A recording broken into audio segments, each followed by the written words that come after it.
I've seen you out there on YouTube with your thumbnails, and they suck. But don't worry, I'm here to change that today. Okay, here's the deal. We're using the latest version of Photoshop. I pay for it via the subscription service in Adobe. It's a very reasonable service. I highly recommend using it. It looks a lot more complicated than it actually is. So what we're going to do is we're going to hit create new, of course.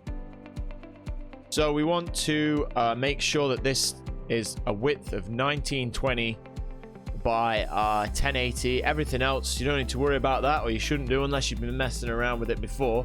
I hope you haven't. Create, yes. All right. So we start off with just this white background now. I want to make this. I want to make this pop. I want to make this exciting. I want to make it good. We're gonna go into Google. We're gonna search for cosmic. Yeah, let's get and then click on images. Let's get some cool. Wow, look at all this stuff. But actually, a lot of these are quite dark, and we want the thumbnail to be a little more eye-catching. So we're gonna do maybe pattern instead. Yeah, let's do pattern. Well, how about we do colorful pattern? Oh yeah, now we're talking. Wow. Royalty-free patterns and colors, photos, free download. Royalty-free sounds good to me. We're not going to get in trouble for using it either. Oh, okay. So I found the main original picture. Whoa, that makes my eyes go weird. That's perfect. It says it's royalty-free as well, so we're going to save this because the original photo from the search was not the main one, and it was compressed a bit. So we're gonna drag it straight onto the background like this.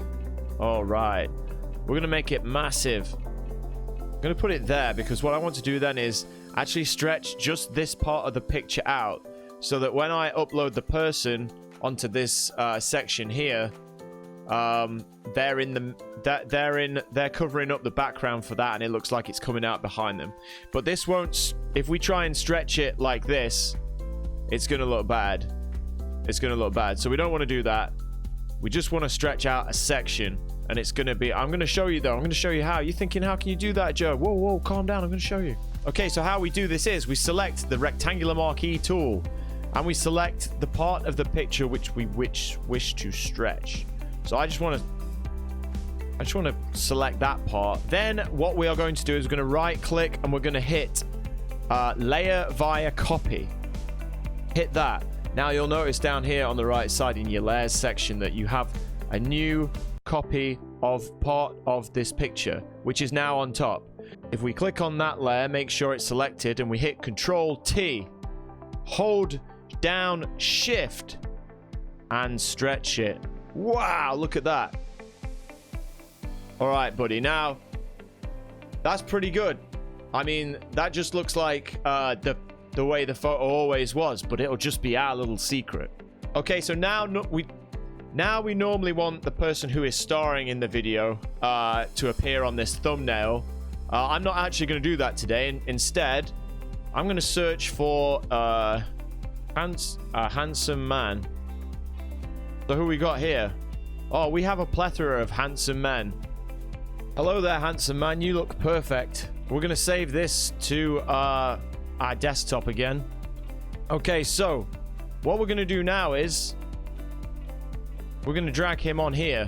But wait, you've got all that background and it just looks... Why? It just looks terrible. It just looks freaking terrible. So what I'm going to do real quick is go File, New. Doesn't really matter. We'll do 1920 by 1080 again and create. We're going to actually take him away and drag him onto the Untitled section. Right, now this picture is kind of ideal because he's against a white background. If you can take a picture of yourself or the subject, whoever's starring in the video, I would try and do it against a background that is all one color. It's just going to make it so much easier for you. Now, to cut him out, you have a couple of options. Here. One is a lot more work than the other, but one is a lot better than the other. So I'm going to show you the quick way first. We're going to use the quick selection tool. We're going to click on the quick selection tool, I have this set to 3 usually, but I mean, in fact, let's make it bigger. Let's make it 19 pixels. And basically, you drag it over the area, and it automatically detects and selects your image. This is much easier when the background is a different color or one solid color. As you can see, it misses a couple of bits, like that bit of hair, but you can add that in if you want to.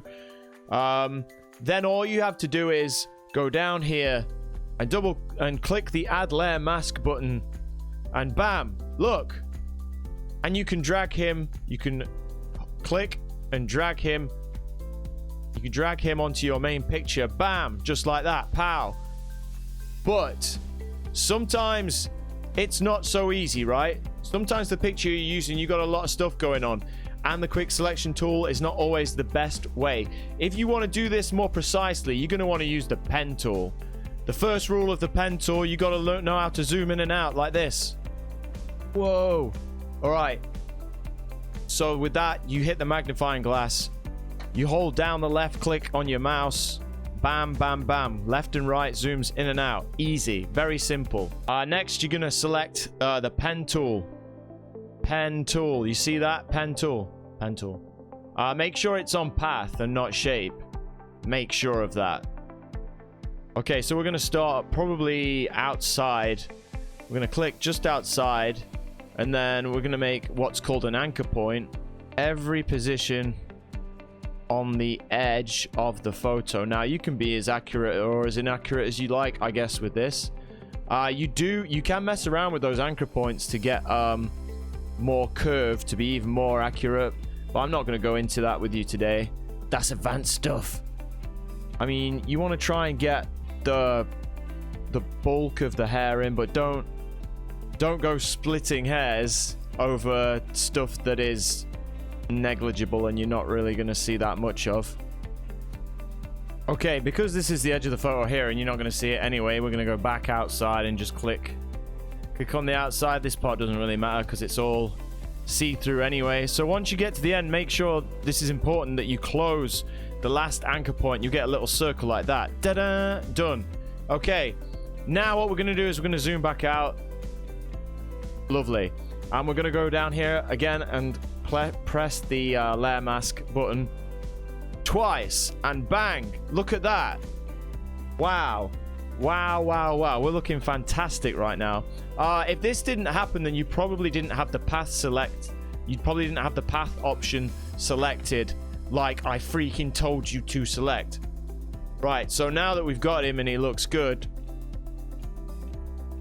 we're going to convert that to a smart object and then move him here.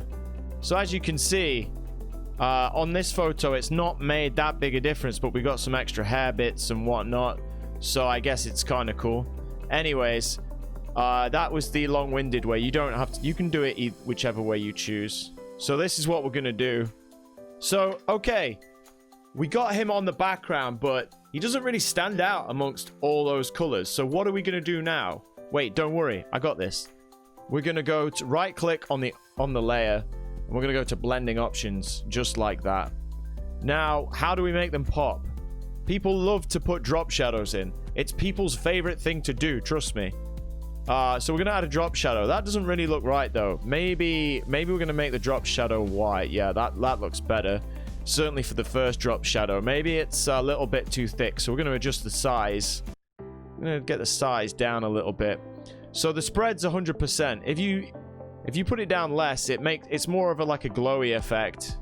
Outer glow is pretty similar. So you can mess around with the spread. If you want to make it bigger but make it more glowy, then you can do that. But if you really want to make it stand out and pop, we're going to put the spread to 100%. So that it's a solid line. We're going to put it about there because we're going to add another color probably.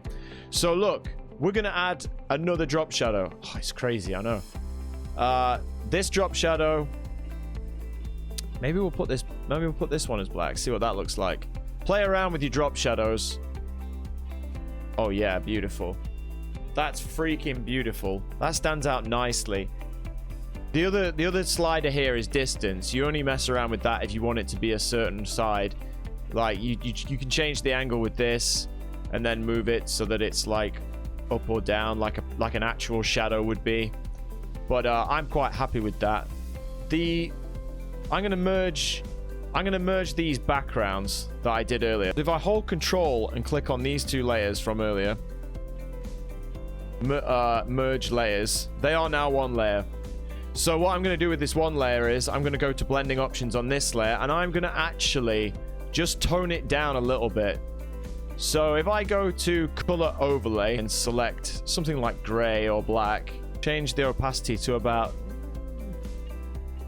18%. That looks okay, right? He just stands out. It's still colorful, but he stands out that little bit more.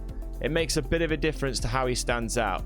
All right, good. Now you need some sort of hook, some type of bait for people to want to click on your video. So we need some good text. The secret to this is we want to make the text big and bold, because don't forget, sometimes the thumbnails are going to be small depending on what device they are looking at the thumbnail on. So we're going to hit text like so. Now my favorite text to use is actually a text called Big Noodle Tilting. It's just big, bold, and solid. You're gonna have to find and download this. You're gonna have to figure that out yourself, because I'm not telling you. All right, I think white is gonna be a good choice to stand out against these big colors. So we want something catchy. So what are we gonna write? Yes, and an exclamation mark, because why not? All right, let's make it a little bit bigger. Very nice. Move him over. Oops. I'm gonna move, select him and move him over a little bit, you know, just like this. Right, again, our text doesn't really stand out or pop, so go to your blending options again. That's right, we're gonna add drop shadows again. So this time we're not obviously gonna put a white on the outside. We're gonna go with black, and we need the size to be a bit smaller because that's a bit too much. We probably want to add another drop shadow, so we'll do that. Don't forget, these drop shadows go in order, so that's why I've left that one blank, because I just realized that I started with the second one. So this drop shadow will come out from underneath the black. If that makes sense, probably not. So what we're going to do here is we're going to try and find a color that isn't in that background, which is pretty difficult because it's all the colors of the freaking rainbow. You can also pick a color. If you come off the color picker whilst you are picking a color for your drop shadow, you can actually use the eye, bring it off to the picture and use the eyedropper tool, and you could use it. You can pick the same color as his face or his chest hair maybe, or even any of these colors, literally anything you like, but we want something that's going to stand out. I think that green is perfect, so that's what we're going to do. We leave that green like that. Now it still doesn't quite pop, so what I'm going to do is I'm going to go back to my original layer and darken it a little bit more from what we did with the color overlay, just so it stands out a bit more, you know. There you go. See, now we're looking pretty good. It stands out. It's a lot more bold. We're gonna make the text bigger, of course. Okay, so looks like we're ready to go with this. All we have to do now is literally file, save as, drop it down to a PNG, call it whatever you like, handsome man, and you're good to go. Upload this as your thumbnail. It's as simple as that. Got any questions? Ask me in the comments. Please hit like and subscribe if you find helpful. My name's Joe Tendo. I'll see you next time. Goodbye.